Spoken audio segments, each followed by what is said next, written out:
The Birth of a Nation is almost undoubtedly the most racist American movie ever made. However, upon its initial release, it was nearly universally hailed as a masterpiece. The film is a 3-hour epic retelling the years of the American Civil War and Reconstruction through the eyes of one Southern aristocrat family. Director D.W. Griffith, a son of a Confederate soldier himself, relied on lost cause historians to pattern his sweeping American epic that portrayed the South as victims of not only greedy carpetbaggers from the North, but of sexually charged black freedmen who wanted to marry their white women. And yeah, racist is a little bit of an understatement here. After witnessing such monstrosities as black freedmen voting, sharing the sidewalk with white people, holding political office, and proposing to white women, the film's narrator founds the KKK and restores peace, harmony, and white order through intimidation, violence, and murder. The majority of the film's black characters are played by white actors in blackface, who play up the most ridiculous racial stereotypes ever committed to film, all while pretending to recreate historical events that actually have no basis in reality, and are there just to vilify the African American in the Reconstruction era South.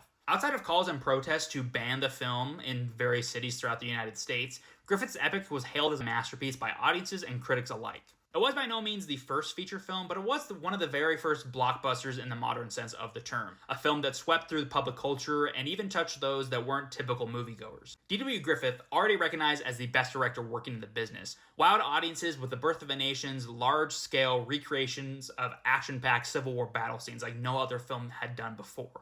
The climactic ride of the KKK featured Griffith's most impressive use of editing and cross-cutting yet, weaving 4 different stories across various locations in order to build suspense and keep the audience at the edge of their seat. The Birth of a Nation still holds a complicated place in cinematic history. While being decried for its blatant racism, it is still held in high esteem by many for its technical achievements. For instance, it was voted number 15th on Silent Era's Top 100 Silent Movies list, which I'm reviewing each movie on and sharing my thoughts about. I personally disagree with such a high ranking of the film. Griffith definitely brought his immense talent as a director to make this sweeping epic, but it's so committed to its racist ideology and alternative history that no technical mastery of cross-cutting and large sets can make up for it. I think that there are plenty of other films from this time period, including a lot of Griffith's other films, that people could watch in order to understand how film grammar and cinematic storytelling was developed. This video has barely scratched the surface on The Birth of a Nation's enormous impact on not just cinema, but American history as well. And I've been doing a ton of reading on the subject in the last few weeks, and I'm going to be releasing videos on everything from the NAACP's fights against the film to a breakdown of the historical sources that Griffith used to make Birth of a Nation. Since you made it till the end of this video, I know you'll want to like and follow me so you don't miss out on some fascinating history.